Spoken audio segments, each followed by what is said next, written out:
નમસ્કાર વિદ્યાર્થીઓ, આજે આપણે ચેપ્ટર નંબર 1 સ્થિત વિદ્યુત શરૂ કરવા જઈ રહ્યા છીએ. ચેપ્ટર નંબર 1, 2 આ બંને સ્થિત વિદ્યુત સાથે સંકળાયેલા છે. સ્થિત વિદ્યુત, વિદ્યુત ભાર સ્થિર હો, વિદ્યુત ભાર સ્થિર હોય, કોઈ પણ એક જગ્યાએથી બીજી જગ્યાએ ગતિ ન કરતો હોય ત્યારે એની સાથે સંકળાયેલી ભૌતિક રાશિઓ, એના દ્વારા ઉદ્ભવતી અસરો અને એના પરિણામો, આવી જુદી જુદી બાબતોની આપણે અહીંયા ચર્ચા કરવાની છે. તો ચેપ્ટર છે એ વિદ્યુત ભારનું સ્થિર હોવું, સ્થિત વિદ્યુત ભાર સાથે સંકળાયેલી બાબતોની ચર્ચા કરવી છે. એટલે પ્રથમ તો આપણે વિદ્યુત ભાર ક્યાંથી આવ્યો એનો ઇતિહાસ લઈએ.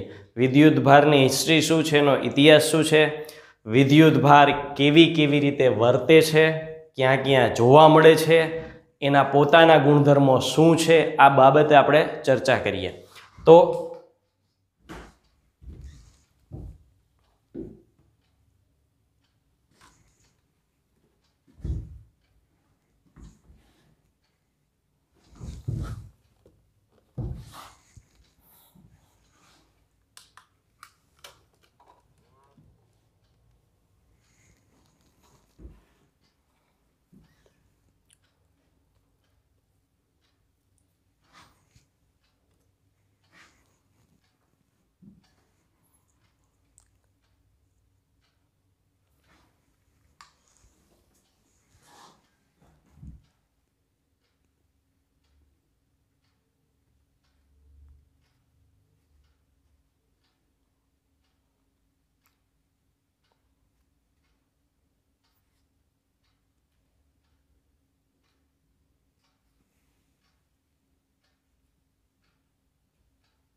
આપણો પ્રથમ ટોપિક વિદ્યુત ભારની માહિતી છે. આપણે ચેપ્ટરના નામ મુજબ પહેલો ભાગ વિદ્યુત ભાર શું છે એના વિશે ચર્ચા કરીશું. તો વિદ્યુત ભારની પ્રાથમિક માહિતી, એની હિસ્ટ્રીની વાત કરીએ તો વિદ્યુત ભાર સૌ પ્રથમ છે, વિદ્યુત ભારનું અસ્તિત્વ છે એવી સૌ પ્રથમ ઈસવીસન પૂર્વે 600માં ગ્રીકમાં ગ્રીસ વૈજ્ઞાનિક થેલ્સ ઓફ માઇલ્ટસ, માત્ર માહિતી માટે છે, નામ યાદ રાખવાની કોઈ જરૂર નથી.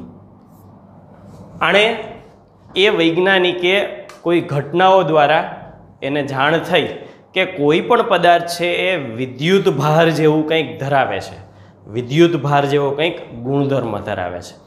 અને એ વૈજ્ઞાનિકે એના પરથી ઇલેક્ટ્રોન શબ્દ, જે કોને મળતો આવે છે, ગ્રીક શબ્દ છે.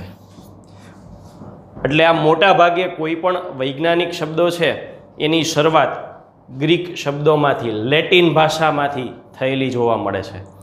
તો ગ્રીક શબ્દ ઉપરથી ઇલેક્ટ્રોન આવ્યું, જ્યાં ઇલેક્ટ્રોનનો અર્થ એબર એવો પણ થાય છે. એબર છે એક દ્રવ્યનું નામ છે જે સુવાહક તરીકે વર્તતું હોય, અને એના પરથી નામ આવ્યું વિદ્યુત. જનરલી આ બધા જે નામ આવે છે ગુજરાતીમાં સમજી શકાય એવા, એનો મૂળ સ્ત્રોત સંસ્કૃત હોય છે.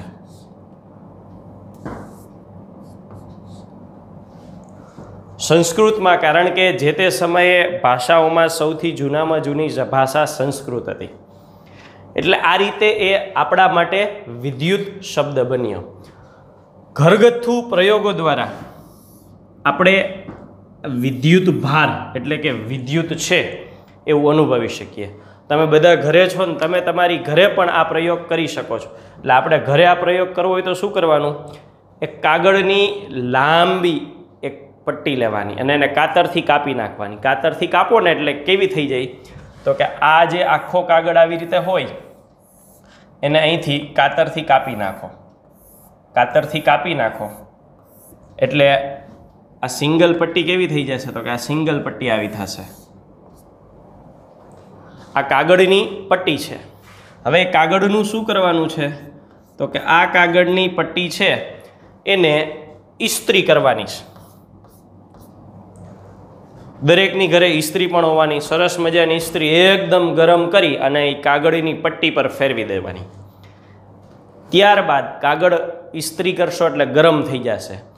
હવે એ કાગળને કોઈ પણ સ્ક્રીન, પછી એ ટીવીની સ્ક્રીન હોય, કમ્પ્યુટરની સ્ક્રીન હોય, કમ્પ્યુટરનું મોનિટર, આપણા મોબાઈલની સ્ક્રીન હોય, પણ વધારે પરિણામ ટીવી અથવા કમ્પ્યુટરના મોનિટરમાં મળે છે. એની નજીક લઈ જવું. એની નજીક લઈ જશું ને એટલે તણતણાટી જેવો અવાજ આવશે ને ચોંટી જશે. અને આવું કાગળ માટે જ થાય એવું જરૂરી નથી. તમે અનુભવે કર્યો છે. શિયાળામાં હાથને નજીક લઈ જાઓ, રૂવાટી ખેંચી લેશે, ઊભી થઈ જશે, તણતણાટી તીખારા જશે. ક્ષણ માટે આ ઘટના થશે તો એ ચોંટી જાય છે, ખેંચી લે છે. એ ખેંચું શું કામ, આકર્ષવું શું કામ? કારણ કે આપણે તો બેયને નજીક લાવ્યા છીએ, બેયને અડાડ્યા નથી, સંપર્કમાં નથી લાવ્યા, પણ નજીક લઈ જઈને છતાંય ખેંચી લે છે. તો કાંઈક બેય વચ્ચે એવું બળ હશે કે જેને ખેંચવા માટે જવાબદાર છે. અને આ બળ ઉદ્ભવવાનું કારણ છે એ વિદ્યુત ભાર છે. ઇસ્ત્રી કરવાથી એમાં વિદ્યુત ભારની ગોઠવણી એવી રીતે થાય કે એ વિદ્યુત ભારિત હોય એવું વર્તન કરે અને એને લીધે સ્ક્રીન તરફ ખેંચાય. તો આ સામાન્ય ઘટના દ્વારા આપણે ઘરે બેઠા પણ કોઈ પણ પદાર્થ પરનો વિદ્યુત ભાર નક્કી કરી શકીએ. તમને મનમાં તરત પ્રશ્ન આવશે, સાહેબ કાગળ તો વિદ્યુતનું વહન નથી કરતું, તો વિદ્યુત ભાર ક્યાંથી આવ્યો? પણ છોકરાઓ 11મા ધોરણનું ચેપ્ટર નંબર 2 યાદ કરો ને, તો જ્યારે આપણે દળ ભણ્યા ત્યારે એવો મેં ઉલ્લેખ કર્યો છે કે વિશ્વનું કોઈ પણ દ્રવ્ય જે અસ્તિત્વ ધરાવે છે એ 2 આંતરિક ગુણધર્મ ધરાવે છે. એક દળ અને બીજો વિદ્યુત ભાર. આ બંને છે. પછી સુવાહક હોય કે અવાહક એ પછીની વાત છે, એ પછીનો ગુણધર્મ છે, પણ એની પાસે દળય છે અને વિદ્યુત ભારે છે. માનવ શરીર જ છે તો વિદ્યુત ભારિત છે જ. કોઈ પણ દુનિયાની વસ્તુ છે એના ઉપર દળ અને વિદ્યુત ભાર હોય ને હોય જ. તો તમારો બીજો પ્રશ્ન કે તો વિદ્યુત ભાર હોય તો શોર્ટ કેમ નથી લાગતો? કાગળને અડીએ સામાન્ય સ્થિતિમાં તો શોર્ટ નથી લાગતો, પ્લાસ્ટિકને સામાન્ય સ્થિતિમાં અડીએ તો શોર્ટ નથી લાગતો. તમે તો કહો છો ને કે પ્લાસ્ટિકમાં વિદ્યુત ભાર હોય, પણ એ કારણ ઉપર આ થિયરીના અંતે આવી જશું કે શા માટે શોર્ટ નથી લાગતો. તો આવી રીતે આપણે ઇલેક્ટ્રોન એટલે કે વિદ્યુત ભારની હાજરી છે એ ચેક કરી શકીએ. હવે આપણે નાના નાના પ્રયોગો કરીશું અને પ્રયોગો દ્વારા વિદ્યુત ભારની હાજરીની સમીક્ષા કરીશું. ક્યાં ક્યાં હાજર છે, એટલે કેટલીક સામાન્ય ઘટનાઓ અને એના ગુણધર્મ. ઘરે પણ કદાચ આ વસ્તુ અવેલેબલ હોય તો કરી શકો, કારણ કે આમાં મોટા ભાગની વસ્તુઓ છે એ સામાન્ય વસ્તુઓ છે જે આપણા ઘરે હાજર નીકળે. એવા પ્રયોગોમાં પહેલી ઘટના છે ઊન અથવા રેશમનું કાપડ અને કાચનો સળિયો. આ બંને ઘસવાના છે. ઊન અને રેશમનું કાપડ બેમાંથી કોઈ પણ લ્યો અને કાચનો સળિયો ઘસવાના છે. હવે જુઓ, આ ઊનનું કાપડ છે,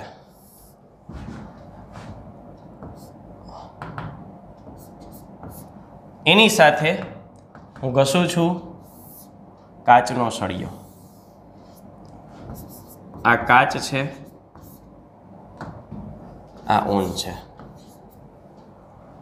આ ઊન સાથે કાચનો સળિયો ઘસ્યો. આ કાચ છે એ સળિયાને હું કહી દઉં છું સળિયા નંબર 1.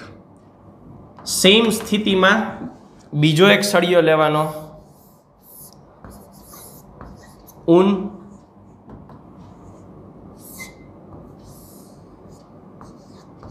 કાચ, કાચનો સળિયો બીજો, આને ઘસવાનો. એટલે જે ઊનનું કાપડ લ્યો એના 2 કટકા કરી નાખો ને જે કાચનું સાધન લ્યો એ 2 સાધન લ્યો. એક ઊનને કાચ ઘસો, બીજું ઊનને કાચ ઘસો. એ ઘસી લીધા પછીની ઘટનાઓ. તો કે હવે આ બંને કાચના સળિયા ઊન સાથે ઘસી લીધા બાદ કાચના સળિયા હું જો એકબીજાની નજીક મૂકું ને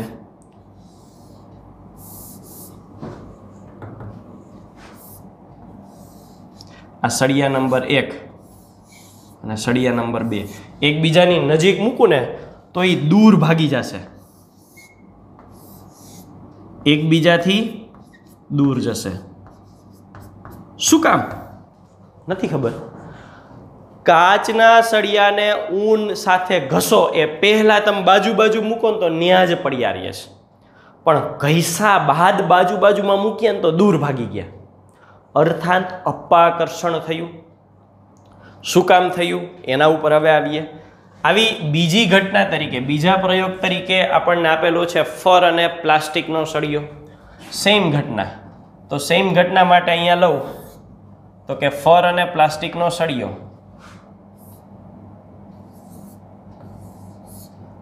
આ ફર, આના પણ 2 ટુકડા લઉં, એની સાથે પ્લાસ્ટિકનો સળિયો, સળિયા નંબર 1, સળિયા નંબર 2. આ બંનેને ઘસવામાં આવે. ઘસ્યા પછી બંને સળિયાને બાજુમાં મૂકો. બાજુમાં મૂકીએ. આ સળિયો 1 અને સળિયો 2 બાજુમાં મૂકીએ તો એવું જોવા મળે કે બંને સળિયા એકબીજાથી દૂર જતા રહે. બંને સળિયા એકબીજાથી દૂર જશે. જો બંને કાચે એકબીજાથી દૂર ગયા, બંને પ્લાસ્ટિકે એકબીજાથી દૂર ગયા. હવે આમાં હું ત્રીજી ઘટના લઉં છું. ત્રીજી ઘટનામાં શું કરું છું તો કે ત્રીજી ઘટનામાં એક કાચ લઉં છું. આ કાચ અને બીજું પ્લાસ્ટિક. એક કાચ અને એક પ્લાસ્ટિકનો સળિયો ઘસેલો લીધો તો એવું થયું કે બંને શું થયું તો કે બંને એકબીજાની નજીક આવ્યા. હવે જુઓ ઘટનાઓ શું થઈ. ઘસેલા કાચના સળિયા દૂર ગયા, ઘસેલા કાચના સળિયા દૂર ગયા. આ કેસમાં ઘસેલા પ્લાસ્ટિકના સળિયા દૂર ગયા. પણ અહીંનો કાચનો સળિયો અને અહીંનો પ્લાસ્ટિકનો સળિયો બે ને બાજુમાં મૂક્યા તો નજીક આવ્યા, અર્થાત આકર્ષણ થયું. ઓલા બંનેમાં અપાકર્ષણ થયું અને બે જુદા જુદા ને નજીક લાવ્યા તો આકર્ષણ થયું. બે સળિયા જુદા જુદા હતા એટલે આકર્ષણ કે અપાકર્ષણ એવું જરૂરી નથી. તો એ તથ્ય ઉપર જઈએ કે આ ત્રણ ઘટનાઓમાં જોયું શું, એના માટે આ ત્રણેય ઘટનાઓ યાદ રાખવી એટલે થિયરીના દરેક પોઈન્ટ આનો ઉપયોગ થશે. બે કાચ ઊન સાથે જ ઘસેલા હતા, દૂર ગયા.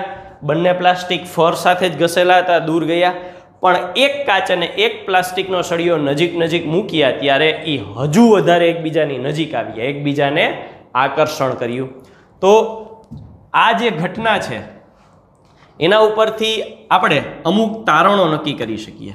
તારણોમાં મેં જે મુદ્દો ચર્ચા કર્યો એ જ પહેલું કારણ. શું થાય તો કે દ્રવ્યો છે એકબીજાને આકર્ષે કે અપાકર્ષે, એનું કારણ શું છે તો કે વિદ્યુત ભારો છે. વિદ્યુત ભારો કોઈ પણ રીતે એમાં આવ્યા અથવા ગયા જેને કારણે એમની વચ્ચે આકર્ષણ થયું છે અથવા અપાકર્ષણ થયું છે.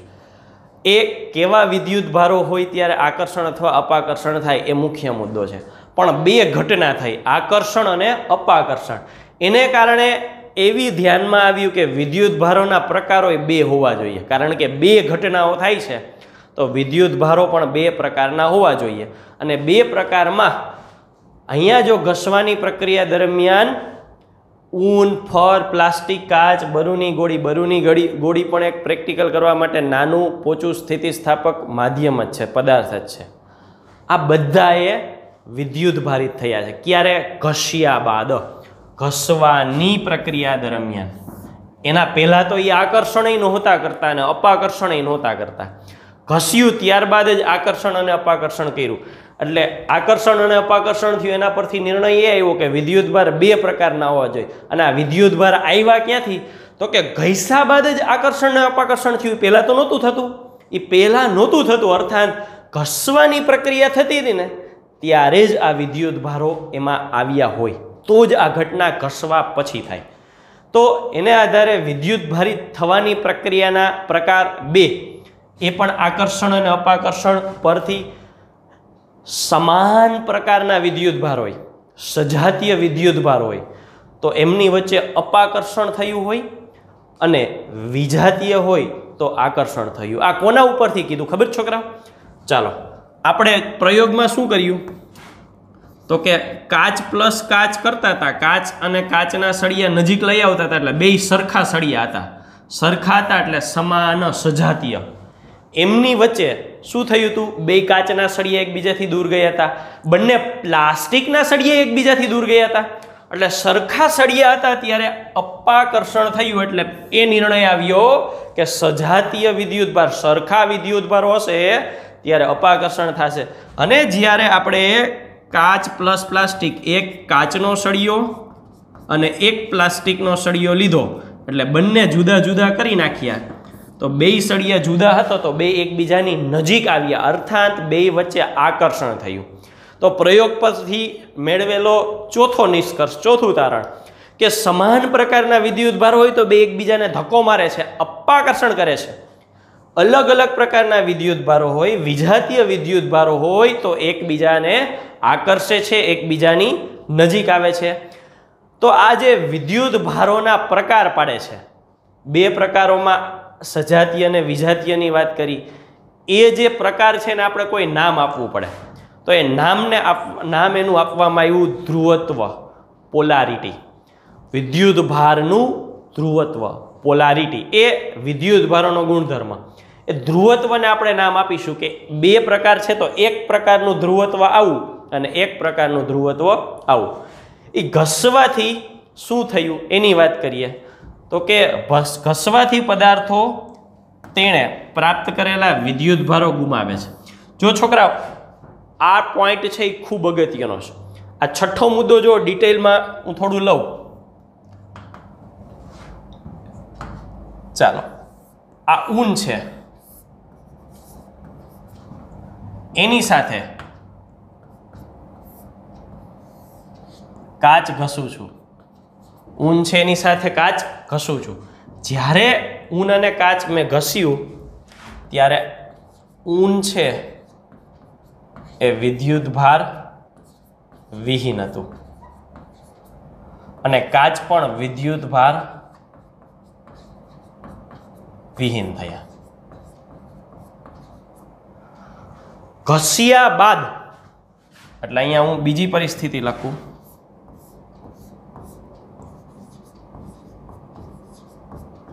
એને ઘસી નાખીએ પછી શું થશે તો કે ઘસ્યા બાદ હવે આ જ ઊન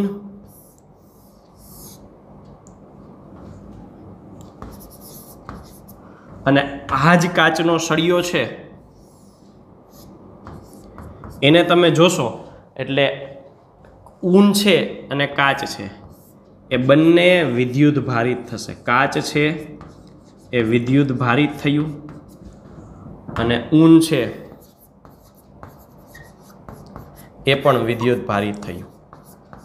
અહીંયા સુધીનો પોઈન્ટ એટલે આપણે હમણાં ચર્ચા કરીએ જ કે ઊન અને કાચ આ બંનેને ઘસીએ, રેશમ અને પ્લાસ્ટિકને ઘસી ફર અને પ્લાસ્ટિકને ઘસીએ, પછી જે આકર્ષણ અપાકર્ષણ કરે છે એટલે વિદ્યુત ભાર આવ્યા.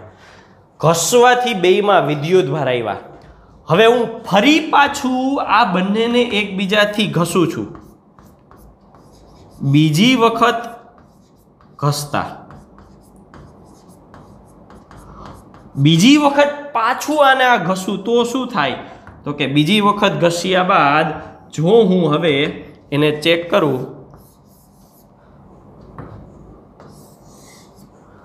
બીજી વખતે ઘસ્યા બાદ ચેક કર્યું તો આ કાચનો સળિયો આકર્ષણ કે અપાકર્ષણ કશું નહોતો કરતો. અર્થાત કાચનો સળિયો હોય કે ઊનનું કાપડ હોય એ બંનેને ફરી પાછા ઘસવામાં આવે તો હવે વિદ્યુત ભારિત ન રહે. સિમ્પલી વિદ્યુત ભારિત નથી અને ઘસો છો તો વિદ્યુત ભારિત થાય છે, અને વિદ્યુત ભારિત હોય ને ઘસો તો વિદ્યુત ભાર વિહીન. જે સ્થિતિ હોય ને એની ઊંધી સ્થિતિ થઈ જાય ઘસ્યા બાદ. એટલે એક વખત તમે ઘસીને વિદ્યુત ભારિત કર્યું વળી પાછા ઘસો છો તો એ વિદ્યુત ભાર રહિત થઈ જાય છે. એટલે ઘસી લીધા બાદ ફરી પાછું ઘસવાથી, ઘસી લીધા બાદ ફરી પાછું ઘસવામાં આવે તો ફરી પાછું ઘસતા તેણે પ્રાપ્ત કરેલા વિદ્યુત ભારો એ ગુમાવે છે. અર્થાત તેણે પ્રાપ્ત કરેલા વિદ્યુત ભારો વિજાતીય હશે, જેથી તેઓ એકબીજાને નાબૂદ કરે છે. આ જે વાત છે ને વિદ્યુત ભારો વિજાતીય હશે, એ હવે પછીના મુદ્દામાં લેશું કે બે પદાર્થોને વિજાતીય કેવી રીતે કીધા. પણ અહીંયા આપણે આના કારણ તરીકે આ રાખીશું, કારણ કે સિક્વન્સમાં છે. ગુમાવવાનું કારણ તો કે બે વિજાતીય છે એટલા માટે. ચાલો, આ વિદ્યુત ભારના પ્રકાર છે એને આ ઘટનાને આધારે બે નામ આપ્યા. એકને કીધું ધન અને એકને કીધું ઋણ. કારણ કે અહીંયા જ ચર્ચા થઈ ગઈ હતી કે વિદ્યુત ભારના બે પ્રકાર આપવાના, પણ કોઈ એક આંકડામાં બીજો આંકડો ઉમેરતા કેન્સલ કરે છે. હું એવું કહું છું કે એ છે એમાં વત્તા એવું શું કરું તો 0 થાય, તો સામાન્ય ગણિત છે. એમાં હું શું કરું તો 0 થાય, તો કે માઇનસ એ ઉમેરું તો 0 થાય. અર્થાત આ સ્થિતિ ઉપરથી જો એક વિદ્યુત ભાર ધન હોય તો બીજો વિદ્યુત ભાર ઋણ થતો હોય. 0 એટલે વિદ્યુત ભારો ગુમાવે છે, એટલે વિદ્યુત ભારોની કિંમત કેટલી થઈ જાય 0. તો 0 ત્યારે જ થાય તેટલો જ ઋણ વિદ્યુત ભાર એમાં ઉમેરાણો હોય. એટલે એના પરથી આ જે ધ્રુવત્વ હતું એ ધ્રુવત્વના બે પ્રકાર પાડી દીધા. કયા કયા? તો કે એક છે ને ધન કેવું, એક છે ને ઋણ કેવું. ક્વિકલી આખી ઘટનાને રિપીટ કરીએ. છેલ્લે બે કાચના સળિયા એકબીજાને અપાકર્ષણ કરતા હતા, બે પ્લાસ્ટિકના સળિયા એકબીજાને અપાકર્ષણ કરતા હતા, પણ એક કાચ અને એક પ્લાસ્ટિક એકબીજાને આકર્ષણ કરતા હતા. એના ઉપરથી પેલી તારણ એ મળ્યું કે કા આકર્ષણ થતું હોય અને કા અપાકર્ષણ. આવી બે ઘટના થાય છે એટલે વિદ્યુત ભારો એ બે હોવા જોઈએ. અને આવી ઘટના જોવા ક્યારે મળી તો કે ઘસ્યા બાદ જોવા મળી. એટલે ઘસવાથી એણે વિદ્યુત ભારો પ્રાપ્ત કર્યા હોય. એ વિદ્યુત ભારો પ્રાપ્ત કર્યા એમાંય શું જોવા મળ્યું તો કે કાચ સાથે કાચ તો અપાકર્ષણ, પ્લાસ્ટિક સાથે પ્લાસ્ટિક તો અપાકર્ષણ, સરખા સજાતીય હોય તો અપાકર્ષણ, કાચ એક અને એક પ્લાસ્ટિક હોય તો આકર્ષણ, એટલે કે વિજાતીય હોય તો આકર્ષણ. તો આના પરથી હવે વિદ્યુત ભારોના પ્રકાર જે પાડવાના હતા એ પ્રકારને નામ આપવામાં આવ્યું ધ્રુવત્વ. અને ધ્રુવત્વ પ્રમાણે એક ધન ગણાનો અને એક ઋણ ગણાનો. એક વખત ઘસી લીધેલા કાચ ને ફરી પાછા ઘસવામાં આવે તો પહેલાં એ વિદ્યુત ભાર વિહીન છે, હવે ઘસો તો વિદ્યુત ભારિત થાય, અને ફરી પાછા ઘસો તો વિદ્યુત ભાર વિહીન થાય. અને વિદ્યુત ભાર વિહીન થાય છે એમાં એક ધન હતો, એમાં શું ઉમેરીએ તો 0 થાય, તો કે એટલો જ ઋણ ઉમેરીએ તો 0 થાય. એટલે એના આધારે એવું કીધું કે એક ધન અને એક ઋણ હોય એટલે કે બંને પરસ્પર વિરુદ્ધ હોય, વિજાતીય હોય, જેથી પરિણામી વિદ્યુત ભાર કેટલો થઈ જતો હોય? 0 થઈ જતો હશે. તો આ તારણો આપણે આ પ્રક્રિયાઓ ઘટનાને આધારે મેળવ્યા. હવે તો કે એ બાબતને આપણે થોડી ડિટેલમાં લઈએ. વિદ્યુત ભારોના પ્રકારની વાત કરવી છે તો વિદ્યુત ભારોના પ્રકાર માટે આપણે ફરી પાછી ઓલી બંને ઘટનાઓ લઈ. ઊન અને રેશમના કાપડ પ્લસ કાચનો સળિયો અને ફર અને પ્લાસ્ટિકનો સળિયો. તો ઊનના કાપડ અને રેશમના કાપડ માટે હું અહીંયા બંનેને દોરું છું. આ ઊન છે,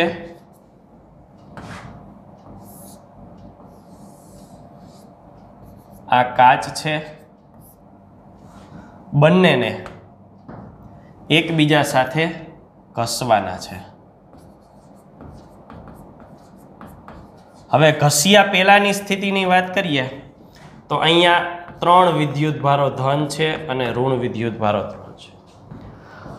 એનો અર્થ 3 ધન વિદ્યુત ભારો, 3 ઋણ વિદ્યુત ભારો, ટોટલ સરવાળો થાય 0. એટલે આપણે આને વિદ્યુત ભાર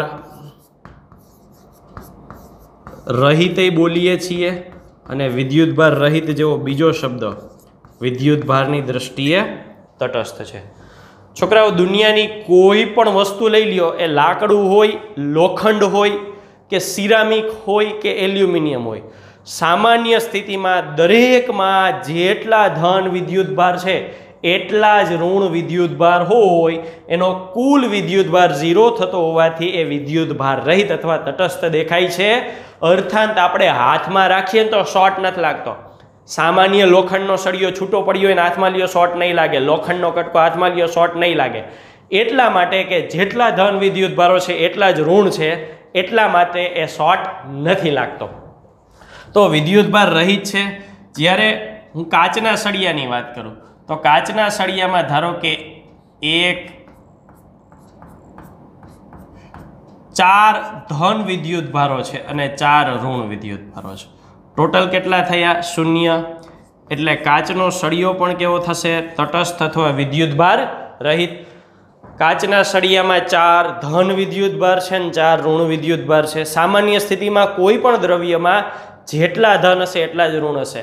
મેં અહીંયા આંકડા એટલા માટે લીધા છે કે હું તમને મેથેમેટિકલી દરેક વસ્તુ સાબિત કરીને બતાવી શકું. બાકી આવડા કટકામાં 3 નહીં 3 કરોડ ઇલેક્ટ્રોન સમાઈ જતા હશે. તો આ ઘસ્યા પહેલાંની સ્થિતિ છે. હવે ઘસવું એટલે શું થાય? તો કે ઘસ્યા પછી જ્યારે હું ઊનના કાપડનું અને કાચના સળિયાનું અવલોકન કરું છું ઘસ્યા બાદ, તો એવું જોવા મળ્યું, પહેલાંની શરૂઆતની સ્થિતિ હું દર્શાવી દઉં તો આ રીતની શરૂઆતની સ્થિતિ થાય. તો એવું જોવા મળ્યું કે કાચના સળિયામાં રહેલા ઇલેક્ટ્રોન માંથી અમુક ઇલેક્ટ્રોન ઊનના કાપડમાં આવી ગયા. ધારો કે આ બંને ઇલેક્ટ્રોન ઊનના કાપડમાં આવી ગયા. એ ઊનના કાપડમાં આવી ગયા તો અહીંયા 2 ઇલેક્ટ્રોન કાચના સળિયામાંથી આવ્યા. આ 2 ઇલેક્ટ્રોન કાચના સળિયામાંથી આવ્યા. ગણતરી કરીએ. ઊનના પોતાના +3 -3 અને કાચના સળિયામાંથી બીજા 2 આવ્યા. ટોટલ કેટલા બાકી વધશે? 3 ને -3 0, -2 બાકી વધે. ચાલો અહીંયા વાત કરીએ. પોતાના 4 ધન, 4 માંથી 2 તો અહીંયા આવતા રહ્યા છે. હવે ત્યાં કેટલા બાકી વધ્યા? તો કે આ એક ગણાશે ને આ એક ગણાશે એટલે -2. તો સાદુરૂપ શું થયું? +2. આનો અર્થ શું થયો? તો કે જો જોઈએ તો -2 એટલે આ જે સળિયો છે એ ઋણ વિદ્યુત ભારિત થયો અને આ જે સળિયો છે એ ધન વિદ્યુત ભારિત થયું. આ ઘટના શું દર્શાવે છે? 2 મુદ્દા આપણને ખબર પડી. ટ્રાન્સફર, એક જગ્યાએથી બીજી જગ્યાએ કોણ જશે? માત્ર ઇલેક્ટ્રોન જ જશે. માત્ર ઇલેક્ટ્રોન જ જશે. અને જેટલા ઇલેક્ટ્રોન જાય ને, આ તો સામાન્ય સિદ્ધાંત છે ને, ઇલેક્ટ્રોન ઋણ વિદ્યુતભાર ગુમાવે તો પોતે કેવો બને? ધન. અને જેને ઋણ વિદ્યુતભાર આવ્યો એ કેવો બને? ઋણ. જેટલો અહીંયા ધન વિદ્યુતભાર છે એટલો અહીંયા ઋણ વિદ્યુતભાર છે. એટલે ઘસ્યા બાદ આ રીતે આ બંને વિદ્યુત ભારિત થયા. એમાં ઊન છે એ ઋણ વિદ્યુત ભારિત થયું, કાચ છે એ ધન વિદ્યુત ભારિત થયો. ચાલો આ એક પ્રક્રિયા આપણે જોઈ કે ઘસ્યા બાદ વિદ્યુતભારો આવા આવ્યા એટલે 2 પ્રકાર થયા. એકમાં જે આવ્યો એના કરતાં બીજામાં વિરુદ્ધ પ્રકાર આવ્યો. એકમાં ધન આવ્યો તો બીજામાં ઋણ આવ્યો. આ પહેલું ઉદાહરણ હતું. ચાલો હવે આ પહેલા ઉદાહરણ પછી બીજા ઉદાહરણ તરીકે આપણે લઈએ ફર અને પ્લાસ્ટિકનો સળિયો. તો ફર અને પ્લાસ્ટિકનો સળિયો, ફર અને પ્લાસ્ટિકના સળિયા માટે પહેલાં હું ફર અને પ્લાસ્ટિકને દોરી નાખું, પછી આપણે એના એનાલિસિસ ઉપર આવીએ.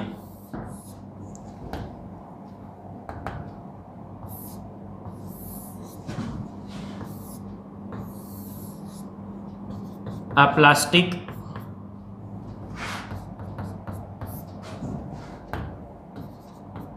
આ છે ફર. બંનેને આપણે ઘસવાના છે એટલે આ જે સ્થિતિ છે એ ઘસ્યા બાદની છે. અહીંયા ઘસવાના છે. ચાલો પ્રારંભિક સ્થિતિમાં 3 ધન વિદ્યુતભારો 3 ઋણ વિદ્યુત ભારો, અહીંયા 2 ધન અને 2 ઋણ લઉં છું. ચાલો +3 -3 0 વિદ્યુત ભારની દ્રષ્ટિએ ફરનું કાપડ છે એ તટસ્થ થશે. ચાલો આના માટે વાત કરીએ. +2 -2 0 વિદ્યુત ભારની દ્રષ્ટિએ તટસ્થ થશે. હવે જો ઘસ્યા બાદની સ્થિતિ જોવામાં આવે તો ઘસ્યા બાદ શરૂઆતમાં હું લઈ લઉં કે ભાઈ 3 ધન અને 3 ઋણ, અહીંયા 2 ધન અને 2 ઋણ. આ ઘટનામાં એવું જોવા મળ્યું કે ઘસવાથી ફરમાંનો ઇલેક્ટ્રોન પ્લાસ્ટિકમાં ગયો. ફરમાંનો ઇલેક્ટ્રોન પ્લાસ્ટિકના સળિયામાં ગયો. ફરમાંનો ઇલેક્ટ્રોન પ્લાસ્ટિકના સળિયામાં જાય તો હિસાબ કરીએ. ધન કેટલા? 3. ઋણ 3 હતા પણ એક તો પ્લાસ્ટિકમાં જતો રહ્યો એટલે હવે 2 જ વધ્યા. +1. ચાલો પ્લાસ્ટિકમાં તો કે +2 છે. ઇલેક્ટ્રોન માઇનસમાં 2 જ હતા પણ એક ફરમાંથી આવ્યો એટલે 1 2 અને 3 -3 સાદુરૂપ -1. આ શું દર્શાવે છે તો કે ફરનું કાપડ છે એ ધન ભારિત થયું, ધન વિદ્યુત ભારિત છે, અને પ્લાસ્ટિકનો સળિયો છે એ ઋણ ભારિત, ઋણ વિદ્યુત ભાર ધરાવે છે. ઘસ્યા બાદ બંને ખસ્યા પહેલા તટસ્થ થતા ઘસવાથી વિદ્યુત ભારિત થયા. ઇલેક્ટ્રોન જ એકમાંથી બીજામાં ગયો. જેણે ઇલેક્ટ્રોન ગુમાવ્યા આણે ગુમાવ્યા તો એ ધન બની ગયો, જેને ઇલેક્ટ્રોન મેળવ્યા એ ઋણ બની ગયો. જેટલા ઇલેક્ટ્રોન આ ગુમાવ્યા એટલા જ અહીંયા મેળવા. અહીંયા 1 ગુમાવ્યા ને 1 ધન આવ્યો તો આ 1 મેળવવાથી 1 ઋણ આવ્યો. આ રીતે આ બંને ઘટનામાં વિદ્યુત ભારો ટ્રાન્સફર થયા. એને લીધે બંને દ્રવ્યો આ રીતે વિદ્યુત ભારિત થયા. તો આ બંને ઘટનામાં વિદ્યુત ભારિત થવાની પ્રક્રિયા હતી. જે પદાર્થ વિદ્યુત ભાર ધરાવે, જે પદાર્થ વિદ્યુત ભાર ધરાવે તેને વિદ્યુત ભારિત કહેવાય, અને જે પદાર્થ વિદ્યુત ભાર ન હોય એને કેવો કહેવાય? તટસ્થ. તો તટસ્થ એટલે શું? મેં હમણાં ચર્ચા કરી એ મુજબ તટસ્થ એટલે વિદ્યુત ભારનો અર્થ 0 નથી થતું. તટસ્થનો અર્થ શું થાય તો કે તટસ્થનો અર્થ થાય જેટલો ધન વીજભાર હોય તેટલો જ ઋણ વિદ્યુત ભાર હોય તો કુલ વિદ્યુત ભાર કેટલા થાય તો કે કુલ +A ધન અને -A કુલ કેટલો થાય? 0. એને વિદ્યુત તટસ્થ કહેવાય. આ બાબત ધ્યાનમાં રાખવી ખૂબ જરૂરી છે. તટસ્થનો અર્થ એક પણ વિદ્યુત ભાર છે જ નહીં એવું નથી.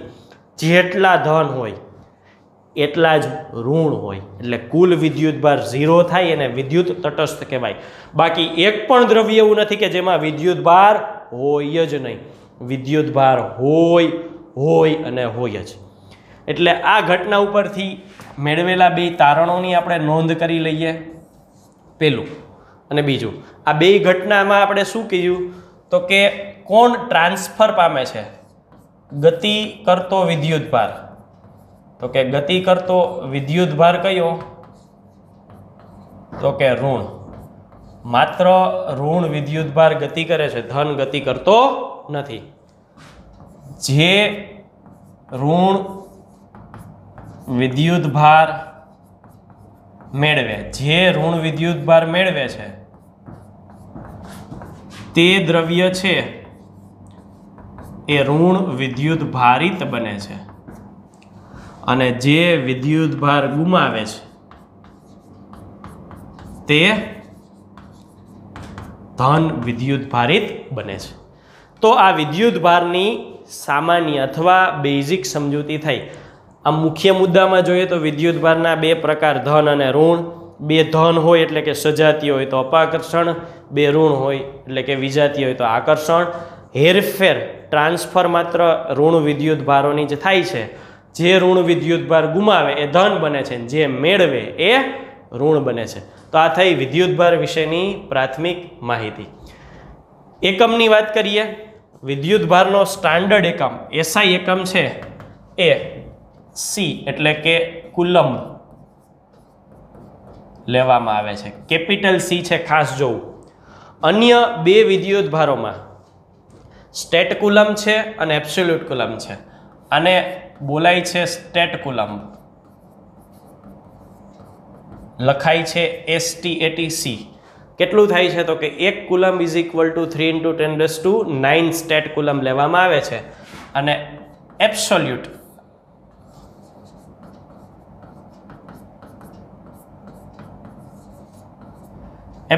કુલમ્બ 10 કુલમ્બ બરાબર 1 એબ્સોલ્યુટ કુલમ્બ. છેલ્લો જે એકમ છે એ કદાચ તમારે કેમેસ્ટ્રીમાં કોષ અને અર્ધકોષમાં આવી ગયો છે.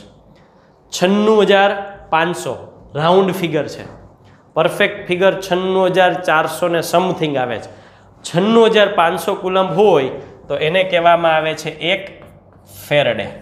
ફેરડે નામના વૈજ્ઞાનિક ઉપરથી આ એકમનો ઉપયોગ થાય છે. ક્યારેક કોમ્પિટિટિવ એક્ઝામમાં આ બંને એકમોનો ઉપયોગ થતો હોય છે. બાકી સામાન્ય રીતે કુલમ્બ જ એકમ તરીકે વાપરવામાં આવે છે. તો આ થઈ વિદ્યુતભારના એકમની વાત. જો આપણે એના પરથી પારિમાણિક સૂત્ર બનાવવું હોય તો પારિમાણિક સૂત્રની વાત કરીએ તો 10મા ધોરણના થોડા બેઝનો ઉપયોગ કરીશું કે પ્રવાહ ઇઝ ઇક્વલ ટુ વિદ્યુતભારના છેદમાં સમય. તો વિદ્યુતભાર ઇઝ ઇક્વલ ટુ પ્રવાહ ગુણ્યા સમય. ચાલો, દળ નથી, લંબાઈ નથી, સમય છે તો t⁻⁴ અને I એટલે પ્રવાહ માટે A1. ઘણી વખત એવું પણ જોવા મળેલું છે કે M0 L0 T0 લખી નાખે તો એવા કેસમાં સીધું વિદ્યુતભારનો Q કરી નાખે છે અને એની ઉપર 1 લખેલું હોય. સ્ટાન્ડર્ડ એસઆઈ એકમ તો એમ્પિયરમાં જ આવે, ક્યુમાં ન આવે, પણ ઘણી વખત વાપરે છે. તો એવું હોય ત્યારે આપણે સ્વીકારવાનું રહેશે. પણ જ્યાં સુધી એમ્પિયર અને ટી બે ઉપર એક હોય ત્યાં સુધી પહેલી પ્રાયોરિટી એમને આપવાની રહેશે. તો આ થયા વિદ્યુતભારોના એકમ અને પારિમાણિક સૂત્રની વાત. અહીંયા આપણે વિદ્યુતભારની ચર્ચા પૂર્ણ કરીએ છીએ.